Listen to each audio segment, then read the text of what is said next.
kita dari awal kan misi kita kan NFT X Tourism. Jadi emang bener-bener gimana caranya memaksimalkan NFT itu di dunia tourism. Iya, karena Bali itu pun sebagai salah satu strategi kita untuk merits pasar global terutama global. Di Indonesia itu kan Bali sebagai pusat destinasi untuk tourism ya. Right. Jadi ya, dan kebetulan juga para holders kita pun sangat suka dengan Bali dan pernah ke Bali. Oh ya, kenapa serius ini gue lihat dari project-project yang terdahulu sih. Project yang sudah sangat sukses seperti CryptoPunk, CryptoKitties, dan Bored Ape ya Club itu udah sangat sukses dan mereka mempunyai impact yang besar di entah itu di dunia NFT dan di dunia nyata. Jadi gue diajakin sama Pras buat bikin project collectible NFT, terus gue dikenalin apa itu NFT, terus gue dikasih tahu project-project apa yang udah berhasil. Terus gue dikasih tahu si Pras mau buat project Superlative Secret Society namanya, beserta blueprint segala macam roadmap. Gue setuju untuk gabung ke SSS ini karena SSS sendiri ini sebenarnya basicnya adalah NFT collectibles kan, sedangkan NFT itu sendiri adalah sebuah revolusi dari digital art yang dimana dia menggunakan teknologi blockchain. Sebelumnya gue sebagai animator dan ilustrator ya di salah satu agensi.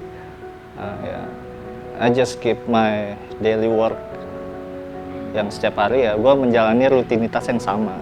Dan saat gue terjun di NFT ini pun gue nemuin satu challenge yang benar-benar baru di hidup gue.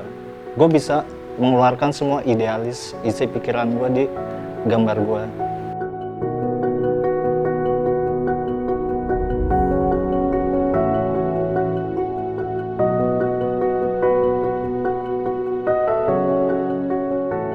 Ya, kenapa milih Mas Arif?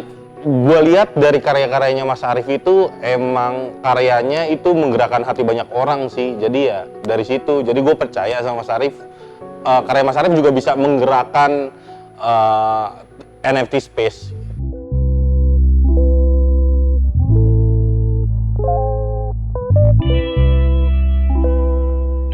Ini kita di Indonesia cukup mengambil risk sih, karena memang kita nggak punya role model. Jadi kita cukup mengambil resiko antara jadi pertama dan gagal atau jadi pertama yang berhasil.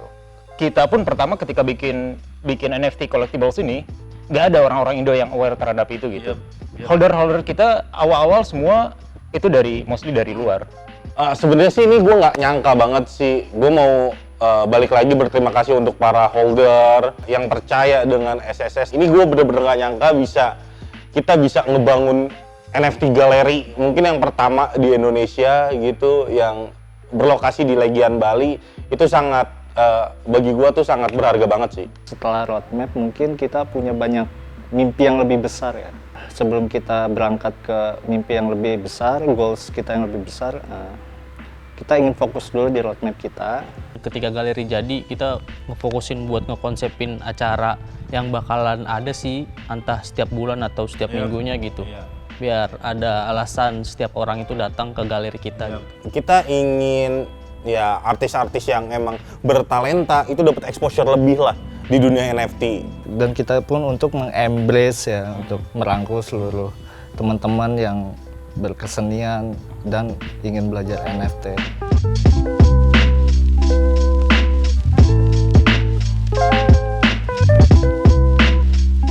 Dari SSS ini, gue jadi tahu tentang apa itu PFP collectible dan akhirnya nyata NFT itu bisa bikin suatu impact, salah satunya di industri kreatif kita ini. Gue bisa belajar banyak sama tim SSS gitu, gimana cara nge-manage suatu project dengan baik gitu. Ya gue rasa ini peluang yang bagus gitu buat karir, mungkin bisa dibilang buat kedepannya gitu. SSS adalah pelopor NFT pertama di Indonesia. SSS ini adalah salah satu jalan, bukan hanya NFT, tapi untuk kedepannya SSS mampu mengakomodasi, mampu memberikan banyak aplikasi terhadap penggunaan blockchain itu sendiri di Indonesia maupun di seluruh dunia. NFT is not about the money at all gitu. Kita tuh bisa loh membawa impact pada entah pada ekonomi lokal, entah pada apapun gitu. Ya mudah-mudahan dengan adanya Superlative Gallery ini menjadi suatu katalis lah bagi seniman-seniman muda untuk masuk dan terjun ke NFT space.